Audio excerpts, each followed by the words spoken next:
Hey guys, welcome back to Clownfish TV. This is Kneon. I am here with Geeky Sparkles. Hello.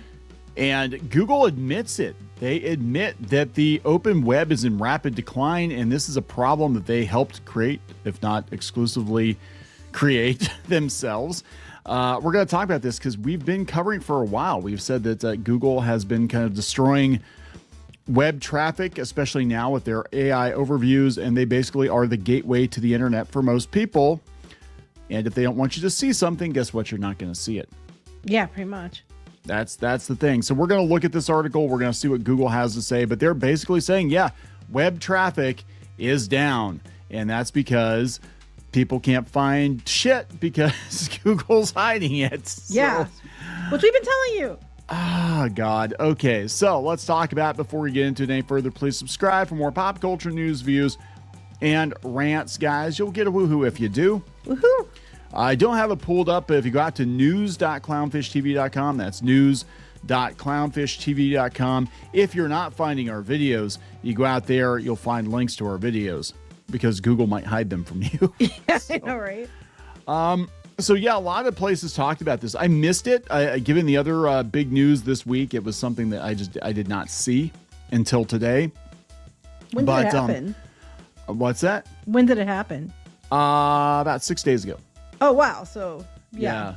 So it's been a crazy week, obviously, for obvious reasons. The Verge had it originally, and then a lot of other places talked about it, but we'll look at the original article. Google admits the open web is in rapid decline. Okay, they said for months, Google has maintained the web is thriving, AI isn't tanking traffic, and its search engine is sending people to a wider variety of websites than ever. Yeah, they actually, when publishers called them out, we've talked about this because we actually do publish or run multiple websites. We've been doing it for a very long time. Yep. And we saw a steep traffic decline when Google rolled out their AI search because there was no reason to actually click on the links anymore because Google will just eat your website and spit out a one paragraph summary, which is convenient for users, but not good for publishers. They said, if they even get it right, though, because a lot of times you get the AI snippet and it's not always right. That is true. That is something I've actually seen. I've actually seen it garble stuff. So they were trying to deny that there was a problem.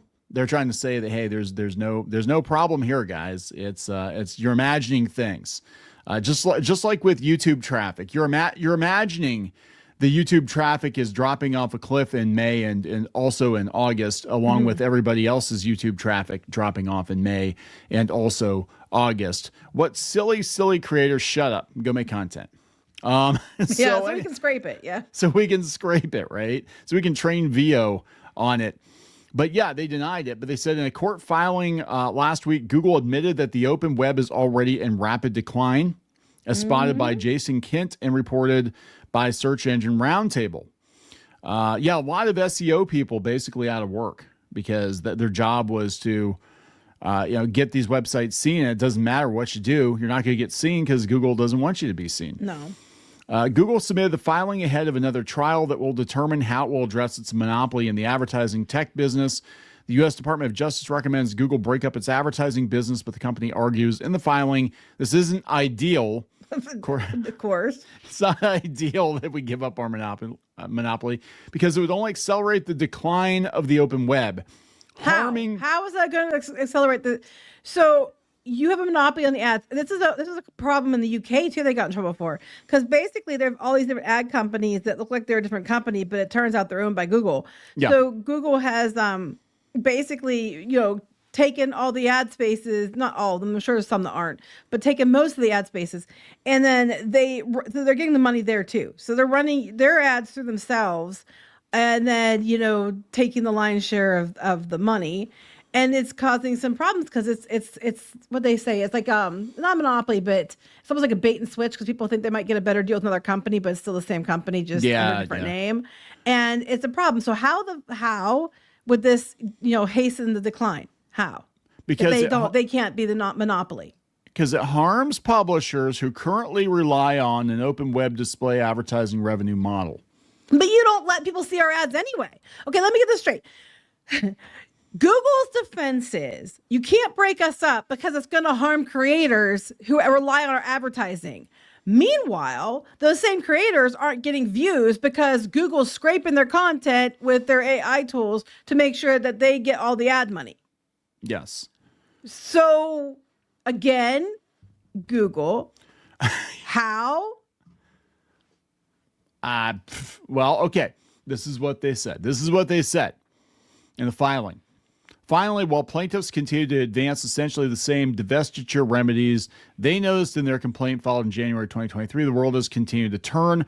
Plaintiffs put forth remedies as if trial, the court's liability decision, remedies discovery never happened, but also as if the incredibly dynamic ad tech ecosystem had stood still while these judicial proceedings continued. 2023, 2024 is when Google blew up the internet with their AI shit, and they're using it to determine where to place ads, and it's a whole thing, and it just everything kind of imploded. But the changes have been many. AI is reshaping ad tech at every level. Non-open web display ad formats like connected TV and retail media are exploding in popularity, and Google's competitors are directing their investments to these new growth areas. Okay, so in bold, the fact is that today the open web is already in rapid decline, and plaintiffs' divestiture proposal would only accelerate that decline, harming publishers who currently rely on open web display advertising. Bullshit. So they don't want to give up the ad tech because they're like, oh, you're going to kill the internet. I'm like, well, kill the internet. And if that's the case, you're getting your monopoly taken away, destroys the internet. That it makes you wonder, well, doesn't that just prove what they're saying? That Google has too much power. They were even, as far as I've heard, other places that might be competitors to them as far as ads or I don't know, places like YouTube and things like that. They were not letting their ads, they own all the ad places, so they couldn't run their ads because you're a competitor. From my understanding. Yeah. There's a whole issue, and I know the R place. Am I allowed to talk about the R place? I know they were involved in all this too because Google was turning off the video ads to them because they're vindictive, because they're competing with. There's a whole thing. So no one can compete with Google fairly. And then when Google is being told, hey, you got to be broken up because you're too big and you have a monopoly, which arguably is true. Yeah. Their answer is, but it's going to hurt publishers. As if you haven't already done that. As if they care, right? I mean, that's the thing. As if they care. They don't really. It's going to hurt the people you don't care about. It said the statement sharply contrasts Google's recent narrative about the health of search on the web. Yep, Google has a clear incentive to make itself appear weaker or less monopolistic in the courtroom, but its admission reflects a reality many publishers are going through. Several digital publishers and independent website owners have reported experienced a decline in traffic following changes to Google's search algorithm and the rise of AI chatbots. Yep. People are using ChatGPT as a search engine now, but they're not even going to the website. ChatGPT is going to go out, take that information, give you a summary of what's said, and it may or may not be accurate. It depends. Depends on the source. But yeah, so they killed off all these niche websites, and there were a lot that closed down over the last year. They literally could not keep their doors open, and Google broke an ecosystem that for the most part worked for decades. They broke it in and I'm telling you, they 6 broke months. it because they wanted more money. Same with Google. All these people are coming out like, oh my gosh, guys, something's wrong. And then we're showcasing creators that aren't monetized and everything else because guess who gets the money? And all this stuff happens. And I guarantee you at the heart of it is Google gets to keep more money. Now, it's funny to me that, like they brought up, they said Google has been going on about how, we're not hurting anything. It's better than ever. This is just going to help. Until they might lose their monopoly. And then it's like, oh, no, we care about everybody we didn't care about last week. Yeah. Now they're saying that they're definitely their CEO, Sundar Pichai, said the company is sending traffic to a wider range of sources and publishers, not like they used to. I mean, again, we can tell you as website owners that, the traffic has picked up a little. I mean, basically, Google breaks something when they get called out on it or when it hurts their bottom line. That's the only incentive they have to change everything back or at least roll it back a little bit. And I think what is going on with YouTube now is we're seeing the exact same thing. They're trying to maximize profit for Google, right? So they're going to break it, and it doesn't matter, creators be damned. It doesn't matter if a bunch of creators. They only care about creators. That's what they're saying. Oh no, they don't give a shit. They really don't. Because we can't be broken up because it'll hurt creators. Oh, by creators, you mean you? Yeah, they'll gaslight you too. They'll talk you into thinking that, well, it must be a you problem. It must be your content. It must be your with YouTube. It must be your thumbnails. It must be what about the time of day that you publish? It's like, bitch, we've been doing this for at least on the YouTube side like 8 years now.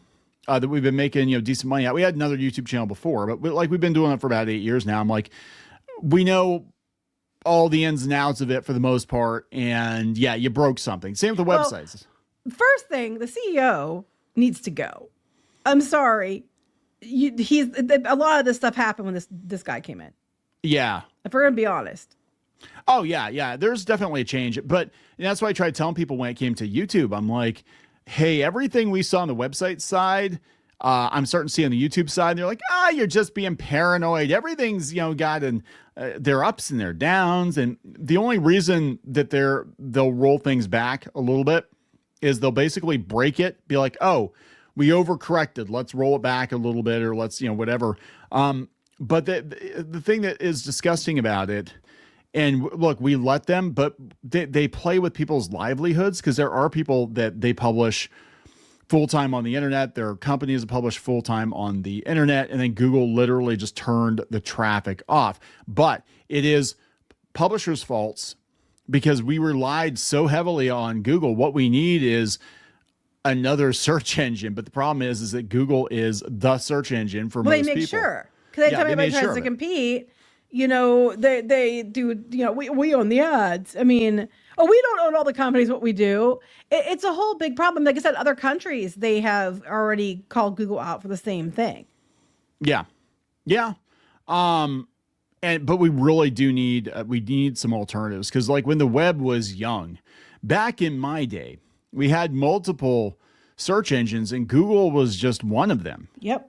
It wasn't the end all, but it wasn't the internet. Like for now, now for a lot of people, Google is the internet. Google's the internet. Facebook's the internet. YouTube's the internet. But they just can't help themselves, and they keep, trying to chase maximum profit. And it's like, you're already one of the biggest damn companies on the planet. You pretty much own the internet. Like, how much more juice can you get out of this? Yeah, you'd think, honestly, here, they'd have more support from people if they hadn't screwed everybody over. Yeah. For profit. And I kept saying, for short-term gains. Well, those short-term gains have just caught up to you. Yeah. And now you're like, dude, we have to watch out for, protect the creators. It's like, you didn't care before. And even if you walk it back a little, it's never going to go back to what it was. You'll make sure of it. Yeah, that's just it. They'll turn the traffic on a little bit more for some people. Now, here's where it's going to get interesting, though. If we had a different regime in Washington, I think they would go right back to censoring people or whatever. I don't think they're really doing that, but they're definitely playing favorites with, I think, some corporate accounts. Oh, we've said that. I'm sure there's money involved. Oh, I'm sure. Because these Hollywood places and things and corporations are like, no one's watching us, no one's coming to us, so we need to make sure that we are on the front page. We're being featured. We're being promoted. Yeah. We'll spend a lot of money. Yeah, it is a huge problem. But I mean, again, why would anybody think if you're publishing on the internet successfully for, in some cases, 20 years, why 30 years? Why would you think that Google would just decide to wake up one day and just like nuke everybody's traffic? Like, it doesn't make any sense, because they do get a cut of it, but they also get more money, I believe, if they keep you on the Google homepage. And they get to keep all the ad revenue. And that's what we talked about before with YouTube. Actually, you were saying to me that you think the reason they're promoting smaller channels on YouTube is they're not partners yet. So Google gets I don't know that. I'm just saying it makes sense, because Google gets to keep all the ad revenue. And they still get the views. They still get the watch time. And these people are delighted. They're like, oh my gosh, I got 5,000 views on the video. That's never happened before. And Google's like, yeah, times how many people. And none of these people are monetized, but we still, like, Google still puts ads on videos if these people are not part of the partner program. They're just not getting a cut. Right. And when they hit monetization, they'll probably, stop showing their stuff as much. Or they'll stop showing as much. And, they still might give them a little more because they still don't make as much as other people. Yeah. But, unless people are going out looking for specific people, like the bigger ones, they'll still keep promoting. But yeah, everybody in the middle is getting caught in it. And it's ridiculous. It's all in the name of them having record profits and more money. And they kept denying that was the case. But now it's like they're being called out. And now they're trying to save their own asses. Be like, well, we have to protect creators and publishers. Yeah, I know, right? And that's why they're backpedaling. I think that'll happen eventually on YouTube too, once they realize that, hey, people watch YouTube for the views and not for the corporate content. You need to have creators on there, and the creators have to be incentivized to stay. And they also have to feel secure. You can't have people being like, yeah, I'm going to do this full time. And then next week you decide, hey, we're going to change all the rules so you're not going to make enough money to do this full time. Or have a staff, God forbid you have a staff on, your website, and then all of a sudden you got to lay a bunch of people off because, we thought we were going to make $100,000 this month. We made $1,000 this month. That happens. It has happened. These blogs were losing. In our case, we lost. Now we're starting to rebound a little bit because I think they turned it back on a little bit, but we lost at one point. It was about 90%. Yeah. 90%. And we had to lay a bunch of people off. And it sucks. It sucks to have to do that. But we need some alternatives to Google for sure. But they admit it now. I can't. Yeah, I know. It's so funny to me that now that because they're worried they're going to get broken up. They're going to try. It's not even just admitting it. They're just trying to use it, to try to twist it to get what they want. And it's just, I'm like, what would even learn? I mean, the only way they'd learn is if they lost a bunch of money. And the only way they'd lose a bunch of money is if their stock tanked. Like everybody just sold their Google stock and been like, screw you. Maybe they'll learn something. I don't know. Maybe it's time. Maybe we need to look at, what's the internet look like without Google, like without any Google products. What does good luck, because they have their finger in everything. Look, at one point in time, everybody thought the internet, or a lot of normies thought the internet was America Online. Before that, they thought it was Prodigy. But, some people thought the internet was MySpace again, and that's like all they did. So these things come and go. And Google basically at this point is not a search engine so much as a publishing platform and a link aggregator in an AI thing. So, if somebody can come up with a better way to connect all of these websites, and it makes sense, and you can reach a bunch of people and be like, hey, this is 100 times better than Google, then, they might have to work for it. They don't have to work for it now. Well, yeah, but I think it's funny that they've been, and it's going to probably come up in the court. They try to argue that the people from the other side are going to show over and over how you guys said it was fine. Even just like recently you said it was fine. But now you're saying it's not fine so you don't get broken up. It's all the tech blogs are calling them out. They're like, just a couple months ago you said everything was great, and now you're saying things are not great. So it's going to be real easy for someone, lawyers and legal teams on the opposing side to be like, well, actually. Yeah. Yep. So good luck with that. We're going to wrap this up. Please subscribe for more pop culture news, views, and rants, guys. We'll talk later. Bye. For more pop culture news, views, and rants, go to news.clownfishtv.com. That's news.clownfishtv.com.